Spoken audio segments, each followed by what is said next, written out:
Warning: the following content is for educational and entertainment purposes only. Haunt acting can involve physical activity, guest interaction, and many other elements. Always follow your haunt's rules, safety guidelines, and local regulation. The Haunt Actors Guild is not responsible for injuries or incidents resulting from the use or misuse of this information. Stay safe, respect your environment, and scare responsibly. Welcome to the Haunt Actors Guild. My name is Bryce Oisty. I am your founder and your host. And this is... Haunting Basics. This is the series where we discuss, give advice, and lessons on the very basics of being a haunt actor. To kick things off, we're going to ask the first essential question: what is haunt acting? And we're also going to cover a light history on the haunt industry and some current day elements of haunt acting. To do this, let's first look at a definition of a haunt acting.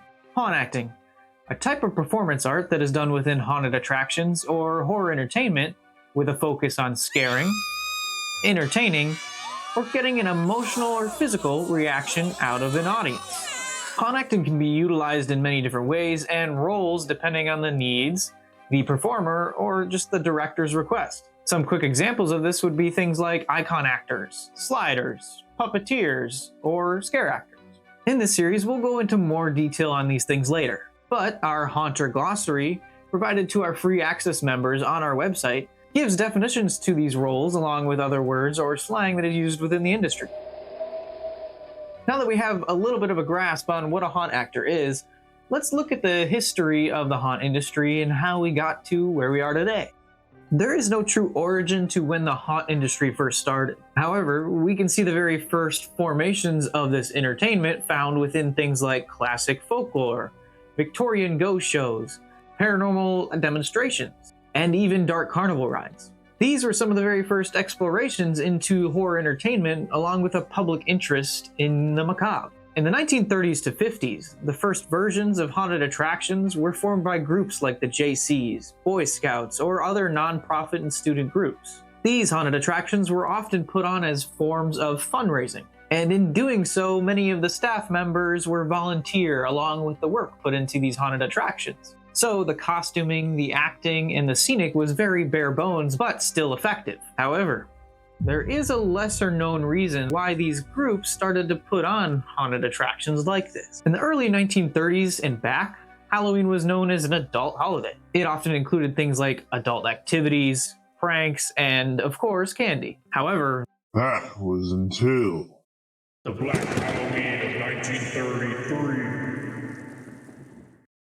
the Black Halloween of 1933 was a night of mayhem that took place at the height of the Great Depression.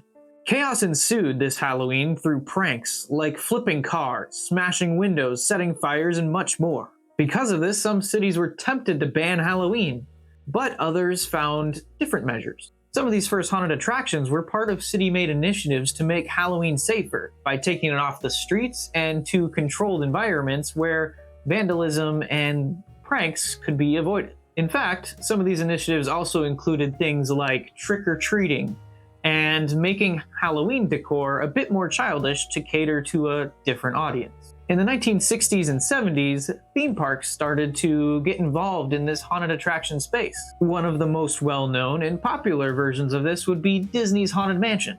The Haunted Mansion introduced a lot of new techniques and takes in the space that helped influence haunted attractions.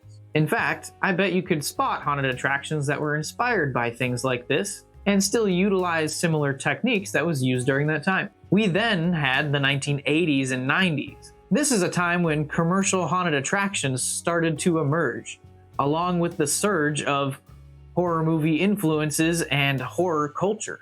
You can think of the many movies like Halloween, Nightmare on Elm Street, The Thing, Child's Play, Killer Clowns, and so much more.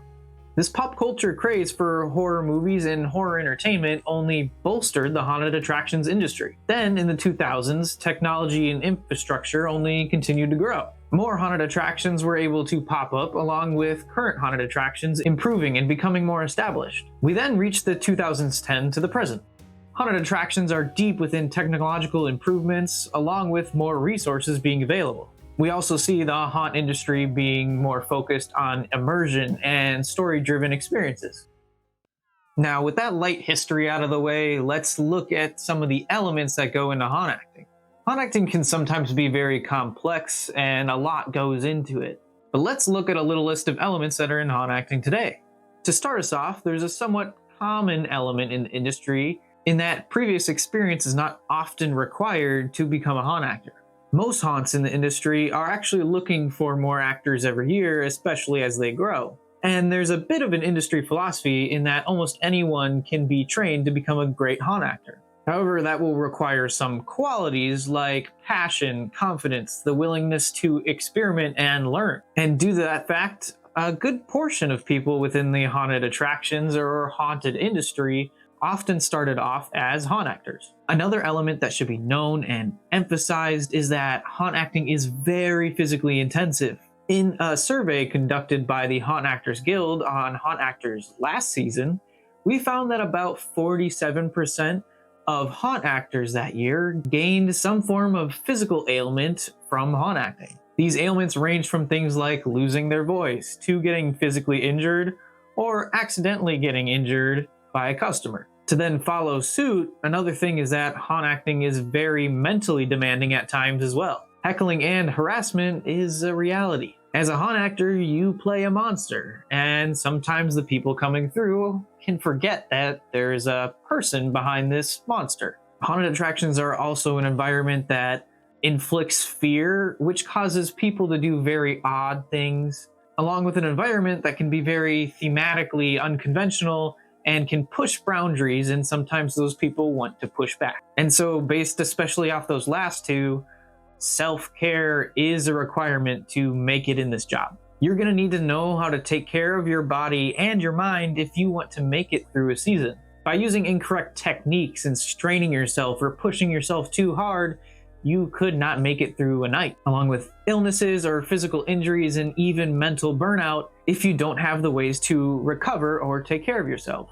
There is one last element I wanted to touch on that most haunt actors that return year after year, I believe, can relate to. As I said before, the haunt industry is unique as it allows almost anyone to join. And due to the niche work demands and themes, this industry can often call to people with unique interests or qualities. By bringing these people together who may have never met otherwise and have them experience their passion, work, and long adrenaline-filled nights together, it can often create a special bond between their work and each other. This can often lead into a family-like feeling between your haunt and your other haunt actors. And due to this is sometimes one of the biggest pulls for actors every year to come back and do it all again. Because even after a long season and being exhausted, it only takes a few days for you want to be back at it again with your haunt family. As with everything, this is case dependent and may not be true for everyone, but I know some haunt actors can relate.